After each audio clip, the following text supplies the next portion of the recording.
Are Rahul classes के YouTube channel पर आपका स्वागत है। आज हिंदी के तीसरे सेशन को आरंभ करने जा रहे हैं।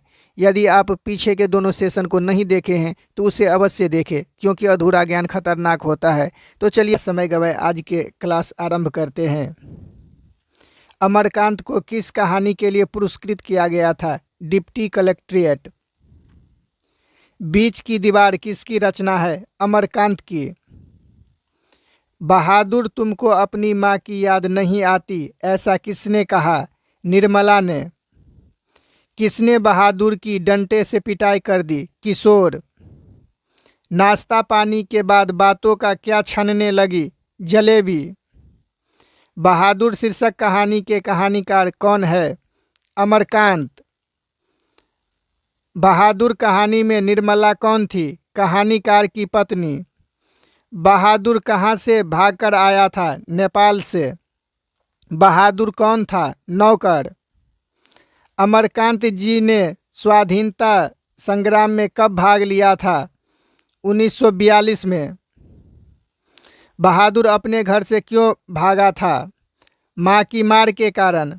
रिश्तेदार की पत्नी के कितने रुपये खो गए थे? 11 रुपये।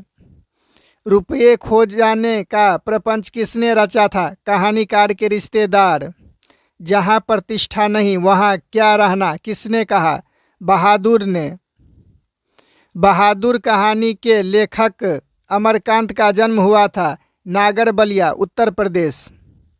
अमरकांत को किस पुरस्कार से पुरस्कृत किया गया? साहित्य अकादमी पुरस्कार। जिंदगी और जोंक किसकी रचना है? अमरकांत की। बहादुर का पूरा नाम था दिल बहादुर।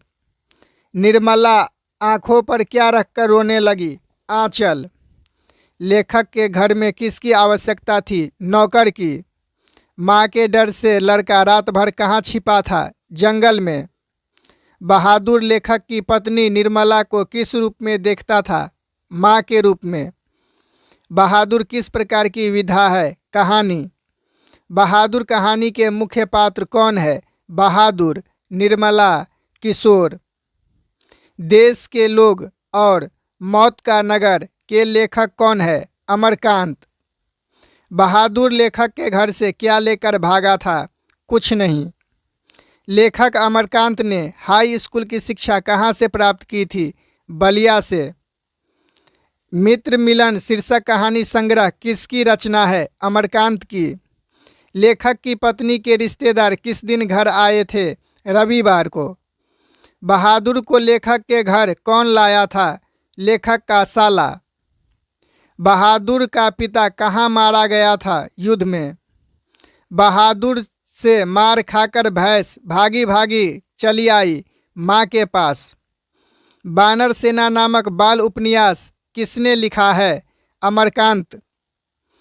अम्मा, एक बार अगर बहादुर आ जाता तो मैं उन्हें पकड़ लेता और उन्हें जाने नहीं देता। यह पंक्ति किसकी है? किशोर की। यदि मैं न मारता तो शायद नहीं जाता। यह पंक्ति किसकी है? लेखक अमरकांत की। बहादुर के नाम से दिल शब्द किसने हटा दिया? निर्मला, लेखक की पत्नी। अगर सेशन अच्छा लग रहा हो तो चैनल को लाइक और सब्सक्राइब अवश्य करें, ताकि हमें मोटिवेशन प्राप्त हो सके। धन्यवाद। परंपरा का मूल्यांकन किसकी कृति है? रामविलास शर्मा। प्रगतिशील आलोचना का विकास होता है साहित्य की परंपरा के ज्ञान से। तार सप्तक में कितने कवियों की कविता संग्रहित है? 7। रामविलास शर्मा का जन्म हुआ था 10 अक्टूबर 1912, उन्नाव, उत्तर प्रदेश। साहित्य की परंपरा का पूर्ण ज्ञान किस व्यवस्था में संभव है? समाजवादी व्यवस्था में। साहित्य सापेक्ष रूप में क्या होता है? स्वाधीन। निराला की साहित्य साधना किसकी कृति है? रामविलास शर्मा। परंपरा का मूल्यांकन किस प्रकार की विधा है? निबंध। रामविलास शर्मा किस संस्था के निर्देशक बने? के.एम. हिंद संस्था। प्रेमचंद्र और उसका युग किसकी रचना है? रामविलास शर्मा। साहित्य के निर्माण में किसकी भूमिका निर्णायक है? प्रतिभाशाली मनुष्य की। शर्मा जी ने पुरस्कार की राशि किसे दान स्वरूप दिया? भारत सरकार को। भौतिकवाद का अर्थ भाग्यवाद नहीं है। किस निबंध की पंक्ति है परंपरा का मूल्यांकन। रामविलास शर्मा का निधन कब हुआ? 30 मई 2000 दिल्ली में। समाजवादी व्यवस्था किस संस्कृति से नाता नहीं तोड़ती है? प्राचीन संस्कृति से। एथेंस किस महादेश में है? यूरोप। अगले सेशन प्राप्त करने के लिए चैनल को लाइक और सब्सक्राइब अवश्य करें। धन्यवाद।